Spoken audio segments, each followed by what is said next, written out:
तो आज की वीडियो स्टार्ट कर रहा हूँ। आज है 6 मार्च 2023, 6 मार्च 2023। ठीक है। एक्चुअली सैटरडे को तो मैं आउट ऑफ स्टेशन था, आप लोगों को पता है। और सैटरडे कोई अपडेट मैंने की नहीं क्योंकि मैं बाहर था। फिर सैटरडे नाइट को ही रिटर्न आ गया। फिर संडे का दिन था जिसमें कुछ लोगों से मिलना था, कुछ परचेसिंग करनी थी तो उनसे मिला, फिर परचेसिंग हुई। उसके बाद ओवरऑल पूरा दिन मतलब फिर बाद में शाम में मैं फिर दूसरे काम, मेरे पर्सनल कामों में था। साथ साथ मैं ये मेंटेन कर रहा था कल कि एटलीस्ट जिन जिन लोगों का ऑर्डर मुझे भेजना है वो एक रजिस्टर्ड में मैंने मेंटेन किया है। लगभग 28 लोगों के ऑर्डर्स हैं इसमें जो मैंने अभी मेंटेन किए हैं। ठीक है। तो अभी इन सब को जो भी है भेजना है, किसका कितना पेमेंट आया है गया है, किसके क्या क्या कॉइन्स रहते हैं, सारा मेंटेन करके रखा हूँ। कुछ लोगों का ऐसा ऑर्डर है कि रिपीटेड ऑर्डर है, यानी कि पहले एक ऑर्डर था, फिर उसमें एक ऑर्डर और ऐड हो गया है, फिर एक ऑर्डर और ऐड हो गया है, ऐसे करके 3 3 ऑर्डर ऐड हुए हैं। और कुछ लोगों का सिंगल सिंगल ऑर्डर ही है। किसी ने सिर्फ एक मैग्नीफाइंग ग्लास ही मंगा लिया है, तो किसी ने सिर्फ 2 कॉइन होल्डर इस टाइप के मंगवा लिए हैं, है ना। तो ऐसे छोटे छोटे ऑर्डर्स भी है। तो किसी किसी का पूरा मतलब कॉइन्स के साथ वगैरह वगैरह बहुत सारी चीज़ें हैं। इसमें भी कुछ कॉइन्स है और भी सारे अभी यहाँ पे मैं दिखा सकता हूँ कि किसी की मेंबरशिप बुक्स वगैरह है, तो किसी का एल्यूमिनियम मैग्नीशियम का सेट है, तो किसी का 5 रुपीज़ का सेट है, तो किसी के बहुत सारे और भी कॉइन्स है। तो ये सारी चीज़ें रेडी करने में लगभग सुबह से मैं लगा था। ठीक है। कुछ पार्सल्स भी ओपन किए आज, और कुछ लोगों का पहले का कुछ हिसाब किताब करना था। तो मतलब काफ़ी सारी एक्टिविटी रही है। वीडियो 2 दिन से मैं नहीं डाल पाया हूँ, यानी कि सैटरडे और संडे मेरा वीडियो नहीं आया है। और अभी वीडियो मैं ऐसे ही करूँगा कि एटलीस्ट पहले कुछ काम जो भी है उसको फिनिश करने के बाद जब भी मुझे मौका मिलेगा तो ही वीडियो अपडेट करूँगा। डेली बेस पे वीडियो डालना कोई मकसद नहीं होता है।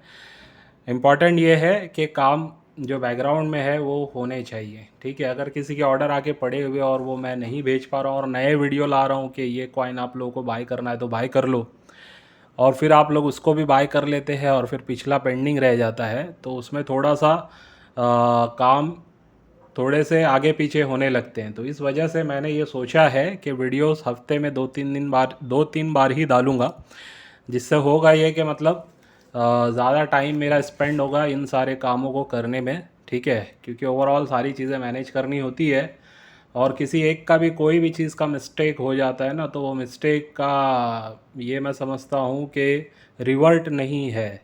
अभी मिसाल के तौर पे एक एग्ज़ाम्पल दे रहा हूँ। मैंने 2 कॉइन शायद किसी के किसी और को भेज दिए, पता नहीं, या फिर किसी को एक्स्ट्रा चले गए या किसी को गए नहीं है। कुछ भी मिस्टेक हुई है, तो वो मिस्टेक होने की वजह से अब मान लो मुझे पता है कि फला कॉइन किसी के पास गया है। ठीक है। लेकिन अब वो मिस्टेक गया है बाय मिस्टेक, अब मैं उसको बोल नहीं सकता हूँ क्योंकि उसका ऑर्डर जो था वो तो था ही। अब उसकी ईमानदारी के ऊपर है कि वो बताए नहीं बताए। लेकिन ठीक है, वो मिस्टेक मेरी है, तो ऐसे भी हो रहा है। तो इसके लिए कहीं ना कहीं मैं सारी चीज़ों को अब मेंटेन करना बहुत ज़रूरी था। थोड़ा थोड़ा मेंटेन करता था, लेकिन हुआ ये कि एक साथ काफ़ी ऑर्डर होने के बाद फिर ये हुआ है कि भाई ऐसा अगर करते रहूँगा, सिर्फ व्हाट्सअप मैसेज पे हम डिपेंड रहेंगे तो कहीं ना कहीं गड़बड़ होगी। रजिस्टर मेंटेन करना ही पड़ेगा, जो मैं मेंटेन करना स्टार्ट कर दिया हूँ।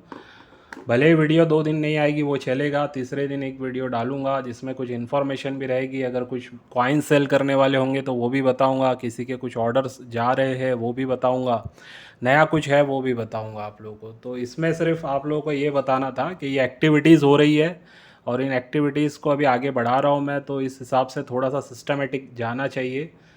तो सारी चीज़ों को लेके कर रहा हूँ, धीरे धीरे आगे हम बढ़ेंगे और आगे बहुत सारी चीज़ें हैं करने वाली। तो थोड़ा सा इत्मीनान से ही रहेंगे तो बेहतर है। ज़्यादा क्विक जाएंगे तो नहीं हो पाएगा। ठीक है। अब रह गया, जो लोग बाइंग के लिए सोचते हैं कि नया कुछ ऑर्डर करें तो क्वेश्चन करते रहते हैं, सर कुछ आया है तो बताइए, कुछ दूसरा कॉइन है तो बताइए, या कुछ नोट्स है तो बताइए, वगैरह वगैरह वगैरह। तो सारी चीज़ें मिलेगी, थोड़ा सा आपको सब्र रखना है। ठीक है। और सभी कॉइन सबके पास अवेलेबल नहीं होते, ये बात का भी ध्यान रखना। हो सकता है कोई कॉइन मेरे पास 100 रुपये का हो, जैसे मिसाल के तौर पे भी मैं बता रहा हूँ आपको 1990 का ये नोएडा मिंट का कॉइन आप लोगों को पता है, ठीक है। ये जो मेरे हाथ में एक अच्छी कंडीशन है, एक्स्ट्रा फाइन प्लस से AUNC कंडीशन के ये कॉइन है। इस कंडीशन में मैं इनको 100 रुपये में बेच रहा हूँ, ठीक है। 100 रुपीज़ में मैं इनको बेच रहा हूँ। अब ऐसे ही हो सकता है आप लोगों को कॉइन मार्केट में यही प्राइस में भी मिले, 125-30 में भी मिले, या हो सकता है 75 रुपीज़ में भी मिले। तो जैसे अभी ये मैंने कॉइन बताया है 100 रुपये में, तो मुझे पता है शायद ही आपको ये कंडीशन में 100 रुपीज़ में ये मिल पाएगा। मुश्किल है कि आपको 100 रुपीज़ में इस कंडीशन में मिले, ठीक है। तो कुछ कॉइन है मेरे पास आए हुए हैं, तो मैं दे रहा हूँ। अभी कुछ लोग के ऑर्डर पैकिंग करने थे, उनमें भी ये तीन, किसी के 3 ऑर्डर है, किसी को 5 कॉइन चाहिए हैं, ऐसे कुछ ऑर्डर हैं। तो ये सारे कॉइन्स अभी पैकिंग करने वाला हूँ मैं। तो ऐसे ही और भी कॉइन्स रहते हैं, जैसे अभी ये 1989 का नोएडा मिंट का ये भी है, ठीक है। ये भी कहीं ना कहीं स्केर श्रेणी के ही कॉइन है, लेकिन बहुत हाई प्राइस वाले नहीं है। ये सब 100 से लेके 200-250 की रेंज वाले ही कॉइन है, ठीक है। अब ये भी कॉइन मैं लगभग 125 रुपीज़ शायद इसका मेरा प्राइस रखा हुआ है इस कंडीशन में। एक बार मेरे को प्राइस लिस्ट देखनी पड़ेगी, तो लगभग ये प्राइस में मैं इसको दे रहा हूँ। तो ऐसे छोटे प्राइसिंग वाले भी कॉइन्स है हमारे पास, अच्छी कंडीशन में आते रहते, तो हम देते हैं। इनको भी कलेक्ट करना चाहिए। तो ऐसे कॉइन हो सकता है आपको मार्केट में थोड़े ऊंचे भाव में मिले। तो कुछ चीज़ें मेरे पास कम भाव में मिलती है, तो कुछ ज़्यादा भाव में मिलेगी, थोड़ी कुछ कुछ एवरेज भाव में मिल जाएगी। यानी कि आपको सब जगह हो सकता है वही रेट में मिल रहा हो, तो मेरे पास भी वो रेट में मिल रहा होगा, है ना। तो इस टाइप से तो मार्केट रहेगा, सबके पास एक जैसी प्राइस हो नहीं सकती है। हाँ, एक चीज़ और बता दूँ, इम्पॉर्टेंट है, जो RTI से रिलेटेड कुछ बातें हुई थी लास्ट टाइम भी, मैंने जो वीडियो में 3 दिन का टाइम दिया था कि 2 रुपीज़ के AKM के कॉइन्स, 2 रुपीज़ के AKM के कॉइन्स के ऊपर कुछ और बातें बताने जा रहा हूँ, ठीक है। आप लोगों को पता ही है ये कॉइन हैदराबाद मिंट से बने हुए हैं। इसके ऊपर आप देख सकते हैं स्टार का मार्क, ठीक है। तो ये हैदराबाद के मिंट के बने हुए कॉइन्स हैं। इन कॉइन्स को लेके जो मार्केट में पैनिक है फेसबुक वगैरह पे ख़ास करके, तो उससे रिलेटेड तो मैंने बातें बता ही दी थी, लेकिन उसके बावजूद मैंने डायरेक्टली कंफर्मेशन की है दिलीप राजगौर साहब से बात करके। आज ही बात हुई है, लगभग 2-2:30 बजे के बीच में मैंने उनको फ़ोन किया था, 2:30 बज रहे थे शायद। तो मैं कभी ज़्यादा ऐसा बात नहीं करता हूँ, कुछ ऐसा रेयर केस में कभी बात करनी पड़ी, ज़रूरत पड़ी तो बात हो जाती है, ठीक है। तो उसमें मैंने बताया कि सर ऐसी ऐसी कुछ बातें हैं, आपका अपना व्यू बताइए उस पर क्या है। तो उन्होंने कहा कि सर देखिए, मार्केट में तो कॉइन्स अवेलेबल है, आम चलन में भी लोगों को मिले हुए हैं, ठीक है। तो वैसे ही मैं खुद बताने जा रहा हूँ कि देखिए ये आम चलन से मिले हुए कॉइन्स है। ये एक सुल्तान भाई थे, अब्दुल सुल्तान, जिनके पास से मैंने, जिनका अनबॉक्स भी किया था शायद मैंने, उनके ही पहला मैंने एक कुरियर खोला था, दो दो पार्सल थे उनके। ये वाला पार्सल वो ऑर्बिट के मेंबर भी है, उसमें 5 कॉइन शायद उनके आम चलन के थे, जिसमें से एक कॉइन मैं दे चुका हूँ, 4 कॉइन है। तो ये कॉइन उनको आम चलन से मिले हुए हैं। तो उन्होंने भी ये कहा कि सर बहुत लोगों को तो वहाँ मिले हैं आम चलन से, हैदराबाद साइड में 2 रुपीज़ के ये वाले कॉइन। तो ये तो मैं लाइव दिखा रहा हूँ आप लोगों को, ये आम चलन से मिले हुए, इसीलिए मैंने इसको अलग पैक करके रखा हुआ है। ये UNC वाले हैं, ये आम चलन से मिले हुए हैं, ठीक है। तो जो UNC वाले हैं उसका तो पैकेट आया है, बाकायदा सील्ड पैकेट है, यानी कि हैदराबाद मिंट का जो सील्ड पैकेट होता है, थोड़ा सा मैं बता देता हूँ दूसरा पैकेट। तो देखिए ये होता है एक सील्ड पैकेट, ठीक है। ये भी हैदराबाद मिंट का ही सील्ड पैकेट है, लिखा हुआ है IJ मिंट हैदराबाद, ठीक है। ये 1 रुपीज़ का है, 2023 का। ये बना हुआ कब है, उसकी डेट भी लिखी हुई है, उसकी प्राइस भी, मतलब कॉइन्स लिखे हुए हैं, उसकी पीसेस 100 है, प्राइस उसकी वैल्यू होती है 100। 1 रुपीज़ के ये कॉइन है हैदराबाद मिंट के 2023 के, ठीक है। तो ये पैकेट, इस टाइप का सील्ड पैकेट 2 रुपीज़ के कॉइन्स का भी काफ़ी सारे लोगों ने ख़रीदा हुआ है। तो जब गवर्नमेंट ने ये चीज़ बना के दी नहीं होती, तो किस टाइप से इस टाइप के पैकेट में वो आता। और मैं बताऊँ, मैंने जब मुझे खुद याद है कि मैंने ये वाली जो पैकेट ओपन की थी जब मैंने सेल करने के लिए, वो पैकेट मैंने रखा नहीं है, वो भी सील्ड पैक था, और उस पर 2022 लिखा हुआ था, लेकिन अंदर कॉइन 2021 के थे, ठीक है।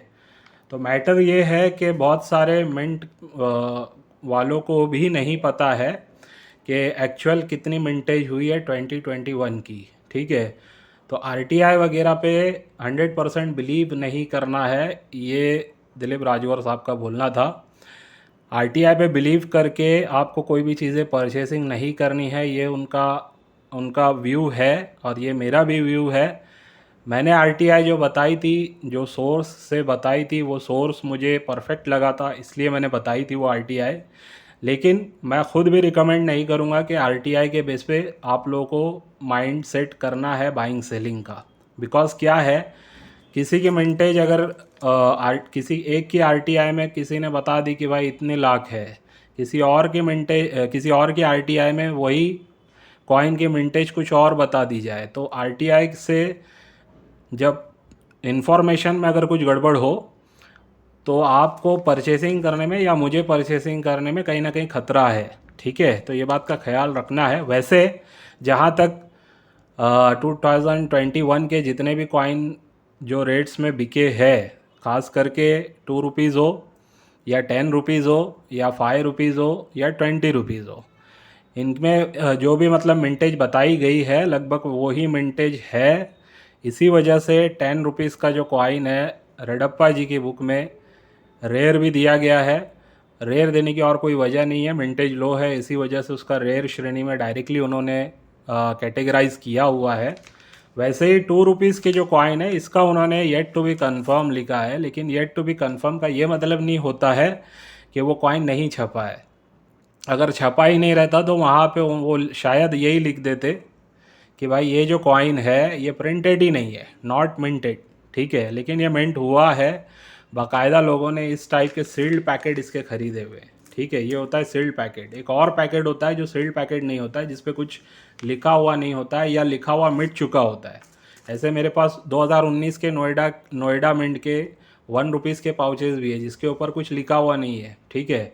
उसके ऊपर मिट गया है लिखा हुआ, यानी कि ठीक है, वो मिट गया है, या फिर हो सकता है उसको खोला गया हो, उसमें से कॉइन्स चेक किए गए हो। ऐसा भी सुनने में आता है कि कॉइन्स को चेक किया जाता है, कोई एरर वाला कॉइन अगर रहता है तो उसको वो लोग हटा देते हैं, डीलर लोग, और फिर वापस से उसको पैक करके, यूएनसी होता है वो, उसको पैक करके फिर सेल आउट करते हैं। तो ऐसा भी सुनने में आता है। लेकिन जो भी हो, जब आप उसको खोलोगे तो अंदर आपको यूएनसी ही कॉइन मिलते हैं। तो बहरहाल ये बोलना था कि सील्ड पैक्ड बहुत सारे बिक चुके, मैं खुद लिया हूँ। मैंने जो खुद पैकेट ओपन किया ना, वो सील्ड पैक ही पैकेट था 2 रुपीज़ का। तो ये बात भी थी।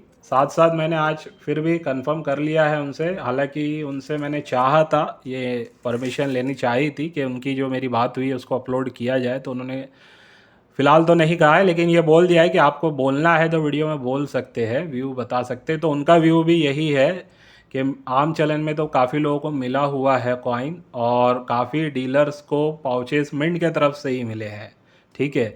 तो जब ऐसा हुआ है तो जाहिर सी बात है कि वो मिंट हुआ है, कोई फ्रॉड नहीं हुआ है कि इस टाइप के कॉइन्स गवर्नमेंट ने छापे ही नहीं है।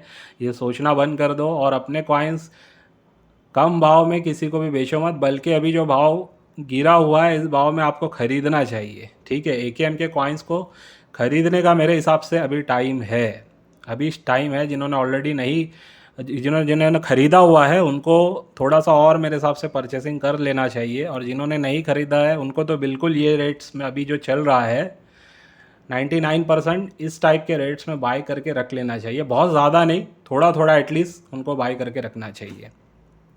तो ये कुछ बातें थी। तो टोटल 28 पार्सल्स मुझे भेजने हैं, और भी कुछ इंक्वायरी पेंडिंग्स में है, तो मैं वो इंक्वायरी को अभी भी कंफर्म नहीं कर रहा हूँ, क्योंकि 2-3 दिन इन सब को क्लियर करने में लगेगा मुझे। उसके बाद जब जब मौका मिलेगा मैं वीडियो डाल के अपडेट करता रहूँगा। कुछ लोग परेशान है कि शायद 2 दिन से वीडियो नहीं आई, तो खैर खैरियत लेने के मैसेजेस आ गए, जबकि मैं लास्ट वीडियो में बोल चुका था कि मैं जा रहा हूँ, सैटरडे में नहीं रहूँगा। ये बात अलग है कि मैंने संडे भी वीडियो नहीं डाली। आज मंडे है, सुबह से लगा हुआ था, अब 4 बज रहे हैं, ये वीडियो बना रहा हूँ, 4:15 बज चुका है। हो सकता है अपलोड होते होते 5, 5:30 बज जाए, ठीक है। तो इस वीडियो को यहीं पे एंड करता हूँ, इस उम्मीद से कि इस अपडेट से आप लोगों को कुछ राहत भी मिली होगी और कुछ समझ में भी आया होगा कि क्या एक्टिविटी मेरी चल रही है, ठीक है। बाय।